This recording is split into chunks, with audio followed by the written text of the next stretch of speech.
I'm Jaguar. I'm Pete. And this is Make Me a Fan, and today we're talking about match number 2 from Bar Wrestling 48, a series of elimination events. This is a Survivor Series style format for Bar Wrestling, the first time ever, and today is match number 2 in the evening. Pete, tell them who's in the match. Absolutely. So, Jag. Yes, sir. They trotted out the Beef Boys. Oh my goodness, this was like Team Beefcake right here. Absolutely. All right. Oh, there we go. That's the name, Team Beefcake. Team Beefcake, there we go. Brian Cage. Oh yes, the machine. Killer Kross. Yes!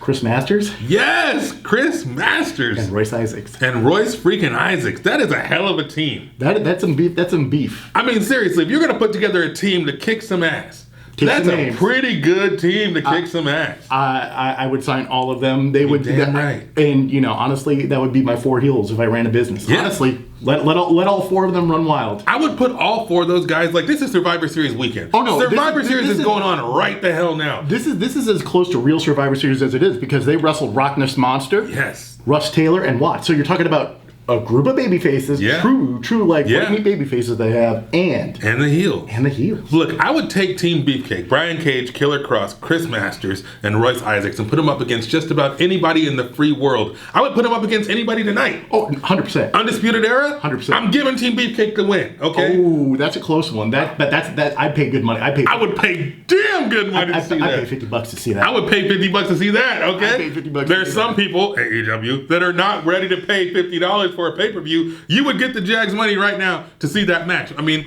it's probably not meant to be. There's some people that are signed with different organizations. But in a perfect world where none of that happened and we could just have this perfect situation, that would be my match. That would be a hell of a... I mean, you know, because you're talking about, you know, gray heels versus just bad guys. So all of a sudden, you know, I mean, like anti-heroes versus the bad guys. For sure. Now, I mean, I was kind of like Darth Vader, right? When you're watching Star Wars, you almost root for Darth Vader because he looks so cool. I was rooting for Team Beefcake. I was rooting for the big guys because they look so cool. But the other side of the coin, Darth Watts, Watts, his Twitter handle is Darth Watts.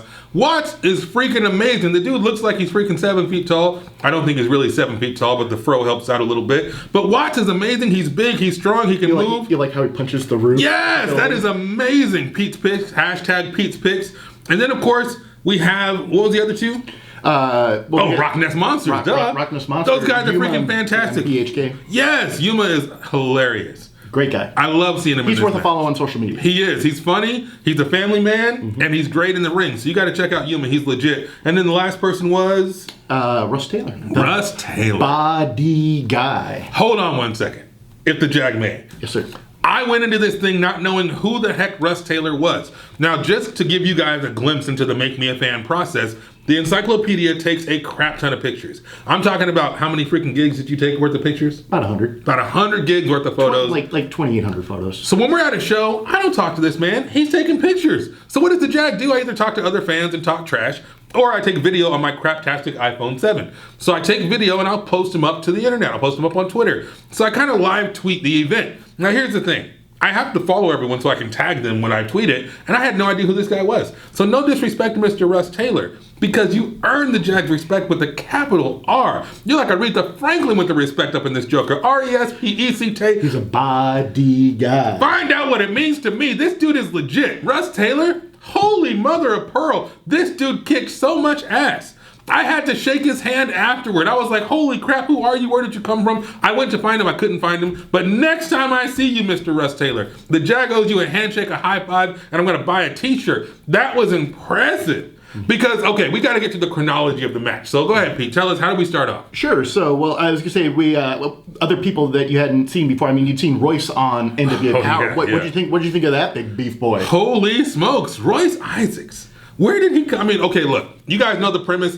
I'm the WWE guy. Pete's the everything in the world guy. I didn't know who Royce Isaacs was probably a month and a half ago. Sure. Okay? I didn't know what to expect. I'd never seen him before. I saw him in NWA. This man was fan-freaking-tastic. Big and strong. Right. I think one time he just picked up Watts and suplexed him. Just ragdolled him. It was like, holy crap, Watts is a big mofo. So Royce Isaacs, you are my hero for some of the things I saw you do in that ring. Everybody in this match had a chance to shine. Everybody in this match had some, I don't know what to call it, high spots and great, everybody had their moment for sure. But like, what about, Chris Masters just looking, I mean, it looked like he never left TV. Holy crap. And in the first 10 seconds, puts Yuma. Yes!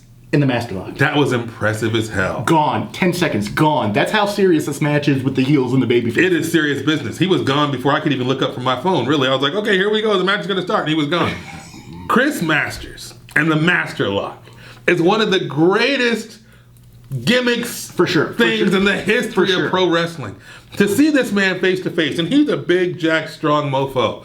And when I walk into the venue, he's already got somebody in the Master Lock for a photo. And I'm just like, yo, I don't know what he charges for that, but he doesn't charge enough because that looks magnificent, you know? It does. And we're jumping a little ahead to do it, and I'll show the pictures now. But for sure. Chris got lost in putting the Master Lock on, and he put the Master Lock on. Oh, yes. He was handing out Master Locks like Halloween candy. One for you, one for you, here's two for you. It was insane. The heels had a little bit of a miscommunication there towards the end, but we're getting ahead of ourselves. So let's go back to the beginning. Who started this off? Brian Cage? Yeah. Okay.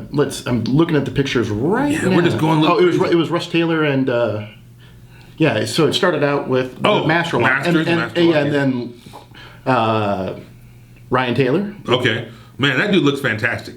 I say this a lot on this show, but he looks like he was carved out of granite. Homeboy looks like Michelangelo's David. Every single abdominal muscle is popping out. Oh, yeah. I don't know what he eats besides spinach and broccoli and freaking chicken tuna, breast. And tuna. Yeah, like, I don't know what. Hey, we were talking about it today. I mean, the dude's dedicated. And for real. He's got 2-3%. I mean, he's like, there's no fat on that. Yeah, I mean, he knows where the gym is. He probably has a reserved parking spot, okay? This dude doesn't know what a drive-thru window looks like. Whereas the Jag is like, yeah, I'll take a number 7. Like, hey, Chris, welcome back. This dude, he's like, he wouldn't even know what to order at one of those places because all he eats is the finest grass-fed beef, the leanest chicken breast, and the finest, I don't know, dolphin-safe freaking tuna. You know what I'm saying? For sure. He killed it. Okay, so then we had Yuma and Cage, we got into it, and that was awesome because as soon as Yuma got tagged in, he was like, I want Cage. Yes. Smallest guy going for the biggest guy. Wait.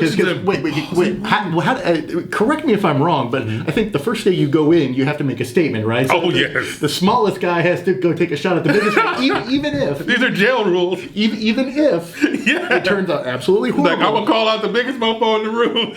You right there. And then it went down. Look, Brian Cage, I've been a fan. Okay, let me just give a little history lesson here. When I first started watching local indie wrestling, I didn't know who Brian Cage was. So back in August or whatever, I go to this thing and I'd seen him online. Sure. Dude's huge. Looks like a real version of He-Man. Yes, he does. I was getting ready to say exactly that. He looks like a freaking action figure. Hashtag Brian Cage for He-Man. Hashtag Brian Cage for He-Man. Ain't that the truth? Well, we've been trying for years to get for Battelle and all these people to understand that. Look, he needs to be.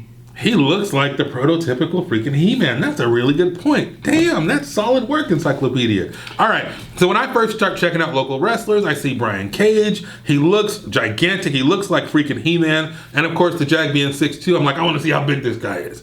And he is not 6'2", we'll put it that way. However, he is so freaking massive. He's wide. He's wide. And not only is he wide, but the man is carved and defined. He knows the way to the gym. He's got a reserved parking spot. He's got the dolphin safe tune and all the other same stuff that your boy had. Russ. Was it Russ? Yeah, Russ. But Brian Cage is bigger, okay? And when I say bigger, he's much bigger, okay? The dude is just as shredded, but he has got so much more mass. Brian freaking Cage is one of my favorite people on the planet because not only is he built like He-Man and Superman, the dude can move. The dude can move. I'll say this, I'm jumping ahead a little bit, but watch, hit him with this choke slam power bomb thing. And watch, yes, he's very strong, but Mr. Brian Cage moved like Jagger. He had he's flexible. He's got agility like you wouldn't believe, and everything I saw was fantastic. Now Yuma gets in the ring. He calls out Brian Cage. Maybe he doesn't go the way he wanted to, and then your friend and mine, the Killer. I want to say this about Mr. Killer Kross. Kross, we saw you at Bar. I saw you after the match. You're talking to some fans. I didn't get a chance to really talk to him because he's signing pictures and whatever. But he is the nicest man on the planet. But he has this switch. He has this little... Killer instinct. Oh, my goodness. Now, I'll say it like this. I'm going to give you a little bit. I mean, you are a well-traveled, well-schooled man when it comes to ways of different cultures and different people, different lifestyles. See, black people have a switch, okay? Now we have they call it code switching sometimes. You have your professional face, you have the way you would conduct yourself at work or in a business environment, then you have the way you would talk with like your family and your friends at the cookout, right? Or at the family reunion. So there's always like a switch. Now, I don't know if you have that switch. I'm sure you do. I think everybody has that switch a little bit. Killer Kross has a different kind of switch. He has a switch that says, I'm the nicest guy in the world, until he has to flip that switch, and then he will rip off your face and show it to you before you die. You know what I mean? He's the people's executioner. TikTok mofo, okay? Like, I try to keep it PG on here. TikTok, because this dude will kill you, and you'll thank him for it. Because you'll be like, son of a biscuit, you just ripped out my throat. Oh, that's okay. Yeah, thank you, sir. The nicest guy did it. That's the nicest guy. He said, please, can I rip your throat out? He didn't. He just asked. He didn't just assert himself. Yes. Excuse me, Mr. Jag, could I please remove your throat? Thank you. Would it be okay if I ripped your throat out? Say, oh, yeah, okay. I can get a new larynx. It's all good. No, but he freaking killed it. And, of course, here we got a picture of him. Him and Russ. And Russ. They went back and forth, man. It was like a Serena Williams tennis match. It was just back and forth. That's my idea of a good time. I'd like to see the two of those guys in a blood sport type match. Ooh. You know, I would love to see the two of them actually get after it, because even though Kross is taller, I think they're probably strength-wise equally matched. Obviously, he's going to have the height advantage, but for sure. I don't think that doesn't make up, because Russ has been wrestling for like 15 years. Really? So he's where has Russ been all this time? Championship wrestling from Hollywood. Okay.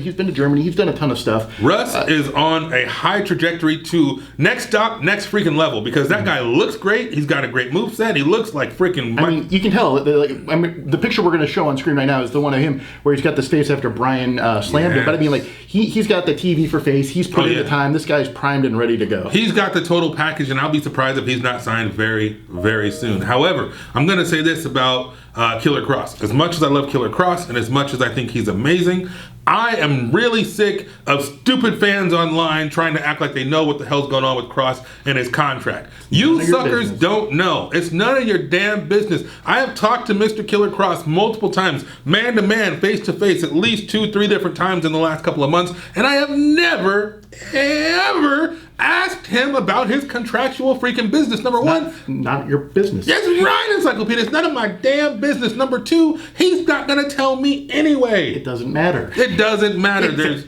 lawyers and contracts and all kinds of crap involved. You know, it's the man's business. Just, know that we say #FreeKross. Yes, #FreeKillerKross. If you're sitting in Minnesota somewhere having an ice cream and a smile, well, shit, it's probably ice cream outside in Minnesota.